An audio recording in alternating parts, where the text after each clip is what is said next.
अस्सलाम वालेकुम। बिस्मिल्लाहिर्रहमानिर्रहीम। रब्बि इश्रह ली सदरी व यस्सिर ली अमरी वहलुल उक़दतम मिन लिसानी यफ़क़हू क़ौली।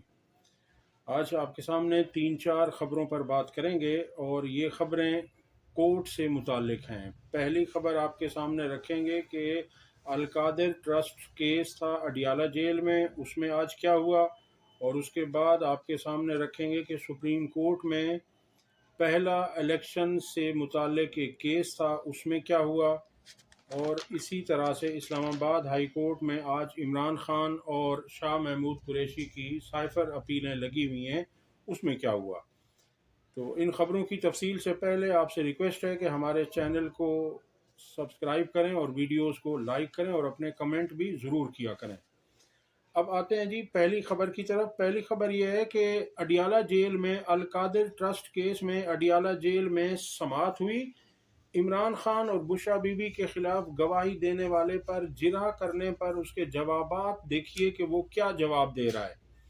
और ये थे CFO यानी चीफ फाइनेंशियल ऑफिसर का बयान रिकॉर्ड हुआ है। उसमें उनसे सवाल किया गया कि इमरान खान और बुशरा बीबी अल-कादिर ट्रस्ट की मैनेजमेंट कमेटी में शामिल नहीं। CFO अल-कादिर कह रहे हैं। वो मजीद कहते हैं कि अल-कादिर ट्रस्ट के मुलाजमीन की हायरिंग और फायरिंग में इमरान खान और बुशरा बीबी का कोई अमल दखल नहीं। CFO Al-Qadir university. वो मजीद कहते हैं कि ये दुरुस्त है कि इमरान खान और बुशरा बीबी ने ट्रस्ट की मैनेजमेंट कमेटी के फैसलों से कोई इख्तिलाफ नहीं किया। ये दुरुस्त है कि ट्रस्ट के अकाउंट से कोई रकम इमरान खान और बुशरा बीबी के अकाउंट में ट्रांसफ़र नहीं हुई। ये दुरुस्त है कि ट्रस्ट के अकाउंट से कोई रकम इमरान खान और बुशरा बीबी के अकाउंट में ट्रांसफ़र नहीं हुई।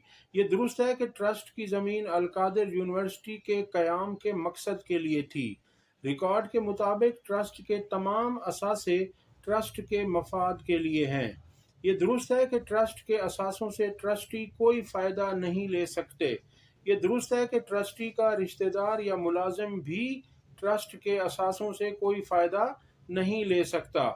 ये दुरुस्त है कि ट्रस्टी ट्रस्ट की ज़मीन को मुस्तकबिल में ज़ाती इस्तेमाल में नहीं ला सकते। ये दुरुस्त है कि इमरान खान और बुशरा बीबी ट्रस्ट की ज़मीन और असासों की बेनिफिशरी नहीं हैं। ये दुरुस्त है कि ट्रस्ट के असासों के बेनिफिशरी ट्रस्ट में पढ़ने वाले तलबा और फैकल्टी मेंबर्स हैं। ये दुरुस्त है कि ट्रस्ट के ट्रस्टी किसी सूरत ट्रस्ट के असासों के बेनिफिशरी नहीं हैं, यानी ट्रस्ट के असासों से किसी और को फ़ायदा नहीं हो सकता।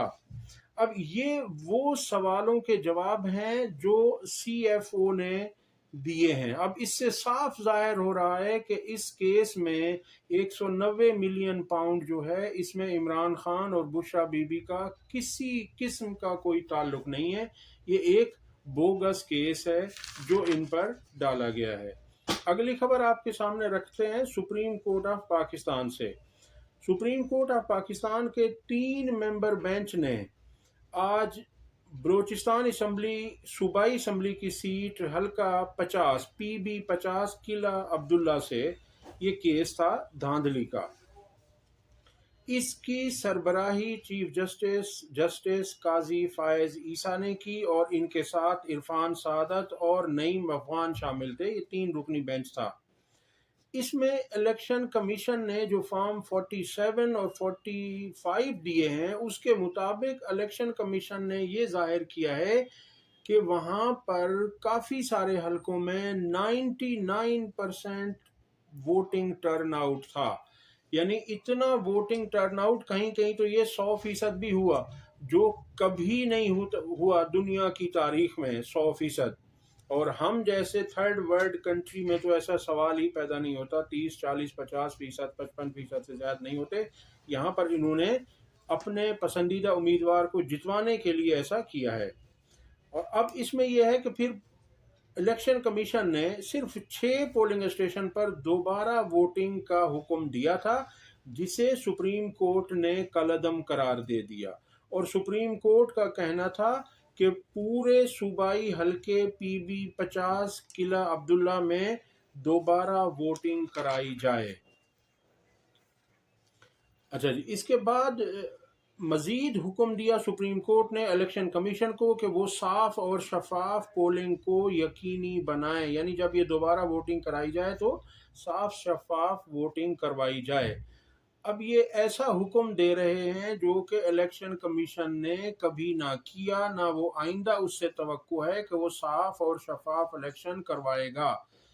आप इलेक्शन कमीशन के तमाम जारी करदा फॉर्म्स देख लें, फॉर्म 45, 46, 47, 48, 49, सब में गड़बड़ और धांधला किया गया है। अब उसमें इनके वकील ने कहा कि मेरा मुवक्किल जहां से जीता वहां फॉर्म 45 और 47 में तजाद है, यानी जो उम्मीदवारों को दिया गया वो अलग है, उस पे पोलिंग एजेंट्स के साइन है, और जो इलेक्शन कमीशन ने बनाकर फॉर्म 45 अपने पसंदीदा को दिया है वो अलग है। सुप्रीम कोर्ट ने इस पर कहा कि ट्राइब्यूनल्स बन चुके हैं, वहां जाएं, अदालत को इतनी बारीकियों में मत घसीटे, हम 400 इलेक्शन कमीशन के केसेस नहीं सुन सकते। इलेक्शन कंप्लेंट्स 400 के करीब हैं, तो सुप्रीम कोर्ट का कहना था कि हम इतने सारे केसेस सुप्रीम कोर्ट में नहीं सुन सकते, इलेक्शन ट्राइब्यूनल्स बन चुके हैं, आप वहां जाइए। अब इस ऑब्जर्वेशन से तहरीक इंसाफ के लिए मुझे एक धचका महसूस होता है कि इलेक्शन कमीशन सुप्रीम कोर्ट में जो तहरीक इंसाफ गई है धांधलियों को लेकर, फॉर्म 47 को लेकर, तो वहाँ मुझे खदशा है कि सुप्रीम कोर्ट यही हुक्म ना दे दे कि आप ट्राइब्यूनल्स में जाएं, हमारे पास इतना टाइम नहीं है। और अगर तहरीक इंसाफ को ट्राइब्यूनल्स में भेज दिया गया तो फिर वहाँ सालों लग जाएंगे और कुछ नहीं बनेगा। अगली खबर आपके सामने रखते हैं कि इमरान खान और शाह महमूद कुरैशी की साइफर अपीलें इस्लामाबाद हाई कोर्ट में डबल बेंच सुन रहा है, 2 मेंबर बेंच सुन रहा है। इसमें जस्टिस मियां गुल हसन औरंगजेब और जस्टिस आमिर फारूक साहब हैं, और ये जस्टिस आमिर फारूक साहब की सरबराही में ये बेंच है। यहाँ अब तक 1 से 1.5 घंटे के दलाइल इमरान खान के वकील सलमान सफ्दर ने दिए हैं, और वो मज़ीद दलाइल के लिए उन्हें वक्त दरकार होगा। अब वो मज़ीद आकर 1 डेढ़ घंटा या 2 घंटा, जो कोर्ट का टाइम है उस वक्त तक वो दलाइल देंगे, और लगता यही है कि आज के दिन तक इस केस में कोई फैसला मुतवक्के नहीं है। इसमें अगली डेट दी जाएगी और उस तारीख पर फिर मज़ीद इसमें जो बहस होगी, जो दलाइल होंगे वो कंप्लीट किए जाएंगे, और फिर जाकर इसका फैसला होगा। उम्मीद है कि अगर फैसला हक और इंसाफ पर हुआ तो इमरान खान को इससे फ़ायदा ज़रूर पहुंचेगा। अब तक के लिए इतना ही, अगली वीडियो तक अल्लाह हाफ़िज़।